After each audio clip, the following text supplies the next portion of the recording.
Good morning everyone, welcome back to our channel. আজকে সকালটা শুরু করলাম ছাদের মধ্যে একটা ঝলমলে রোদ্দুর দিয়ে।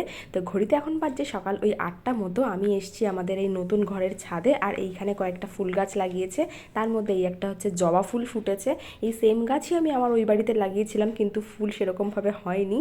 তো আর ওই যে ঘরটা দেখছেন ওইগুলো হচ্ছে আমাদের পুরোনো ঘর, মানে যেখানে এখন আমরা থাকি। আর এটা হচ্ছে নতুন ছাদটা। তো আদির কয়েকটা জামা কাপড় মেলতে এসেছিলাম, এবার গিয়ে আদিকে ব্রেকফাস্ট খাওয়াবো। এই যে চলে এসেছি, এখানে আদির সকালবেলার ব্রেকফাস্ট তৈরি করছি। এখানে আছে মাখানা, মুড়ি গুঁড়ো, ছাতু আর একটু গুড়। মামা বাড়িতে এসে আদি ভীষণ ঘুমাচ্ছে, এই এখন ঘুম থেকে উঠলো। আবার দুপুরবেলাও বেশ অনেকক্ষণ ঘুমায়, আবার রাত্রিবেলাও ঘুমায়। এই যে খাওয়া দাওয়া হয়ে গেছে। তারপরে আজকে ছিল ড্রয়িংয়ের ক্লাস। সেই ড্রয়িংয়ের ক্লাস বহুবার আপনাদের ভিডিওতে দেখিয়েছি। তো আদি ওইখানে মাঝখানে বসে গেছে, আর সবার রাবার, পেন্সিল বক্স এই সমস্ততে ভীষণ ইন্টারেস্ট। কাউকে সেভাবে আঁকতে দিচ্ছে না, বিশেষ এখানে যাকে যাকে ও চেনে তাকে তাকে গিয়ে বেশি ডিস্টার্ব করছে, আর অন্য যাদের চেনে না তাদের সামনেও যাচ্ছে না। যেমন এখানে দিয়া আছে, তো দিয়াকে কিছুতেই ড্রয়িং করতে দিচ্ছিল না, ওর গাল ধরছিল, খাতা নিয়ে নিচ্ছিল। এই যে দেখুন কি করছে পেন্সিল দিয়ে।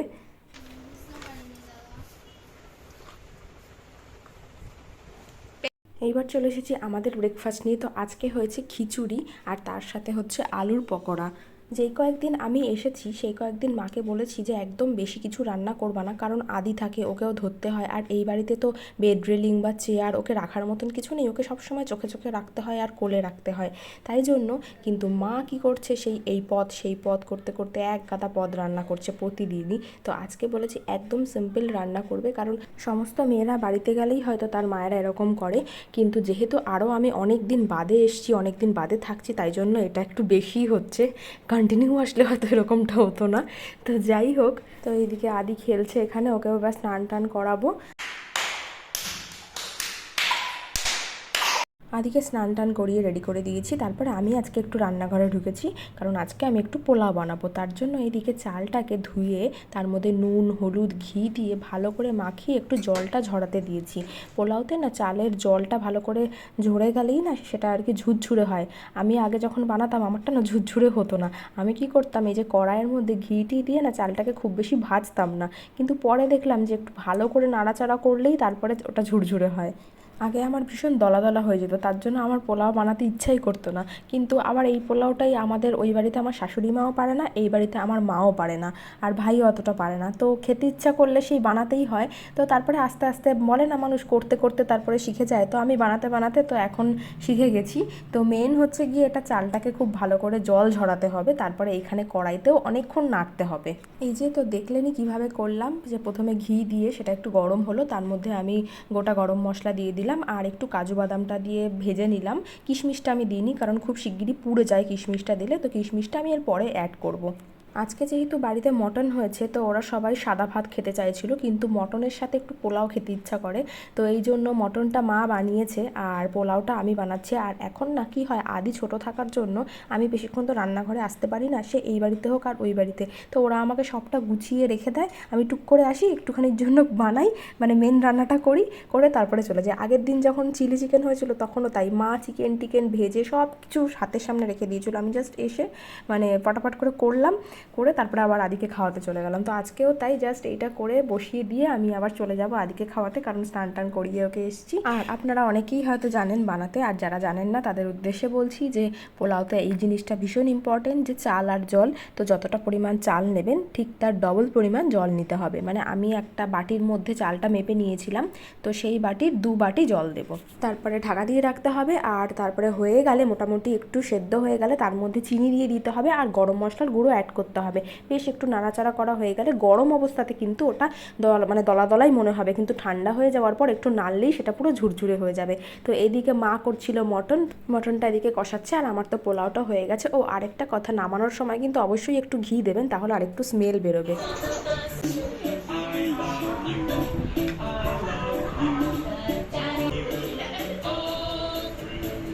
আদিরও খাওয়া দাওয়া হয়ে গেছে, আর ওর মেনুতে ছিল আজকে শিঙি মাছ, আর প্রচুর লেট করেছে, এই জন্য এখন 3টের সময় আমি খেতে বসলাম।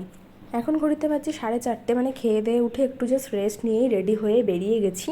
যাচ্ছি হচ্ছে বাড়ির সামনেই একদম, এখানে একটা জগদ্ধাত্রী পুজো হয়েছে আর একটু দূরে আরেকটা পুজো হয়েছে, তো দুটোই খুব বড় বড় পুজো হয়েছে, সেটা দেখতে বেরিয়ে গেছি। আর যেহেতু আজকে ও তাড়াতাড়ি মানে উঠে পড়েছে এই জন্যই বেরোনো, কারণ গতকালও ভেবেছিলাম যাবো কিন্তু ও উঠতে উঠতে 6টা বাজিয়ে দিচ্ছে। তো এখন যেহেতু ওয়েদারটা চেঞ্জ হচ্ছে, গাড়ি নিয়ে বেরোলে হাওয়া লাগলে সেটা ঠান্ডা লাগতে পারে, তাই জন্য ভেবেছি যেদিনও 4টেয় উঠবে বা বিকেল হবে তখনই বেরোবো। তো আজকেও তাড়াতাড়ি উঠে গেছে, মানে কি আজকেও আধা ঘন্টা মতো ঘুমিয়েছে, তাই জন্যই আর কি বেরোতে পারলাম। আর কালকে আমি এমনিও ওই বাড়ি চলে যাব, তো তাই জন্য খুব ইচ্ছে ছিল, আর এমনিও কাল দশমী হয়ে যাবে বিসর্জন। তো এই যে এই প্যান্ডেলটা খুব সুন্দর করেছে, এটা হচ্ছে একদম সতী মায়ের যে বাড়ি, এর আগে সতী মায়ের বাড়ির ভিডিও আপনাদের দেখেছি, আমার বাড়ি থেকে 5 মিনিটও না।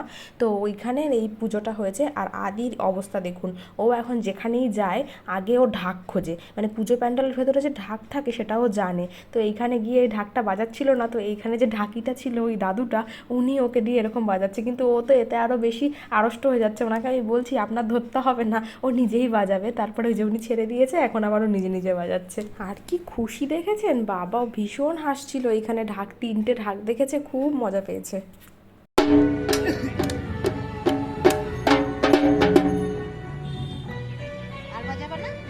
চলো চলো।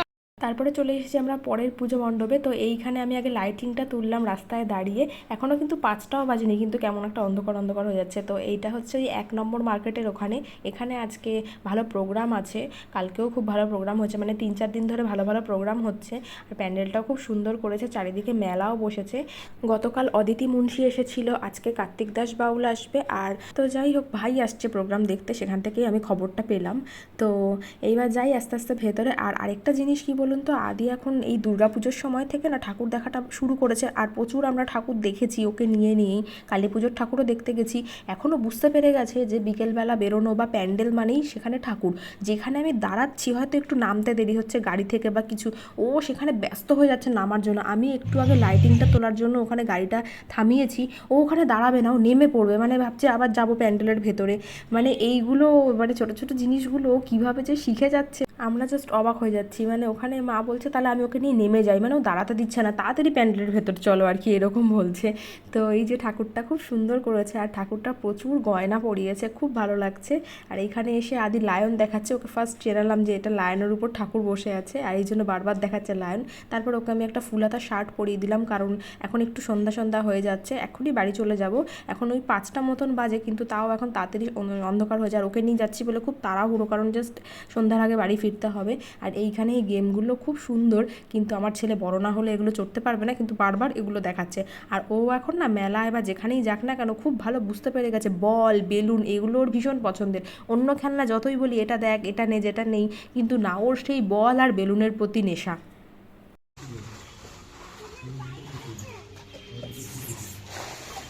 কি তুই চলবি নাকি? পারবে না।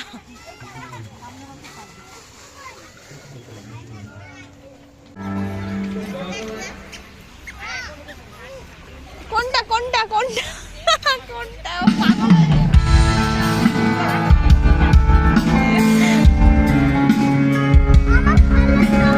কোনটা? দেখুন বললাম না ওর বল আর বেলুনের প্রতি কী নেশা, ও সেখান থেকে আমাদের টেনে টেনে নিয়ে আসলো। আর এইবার লেটেস্ট হয়েছে, মার মুখ ধরে ঘুরিয়ে ঘুরিয়ে শুধু দেখাচ্ছে ওইটা ওইটা।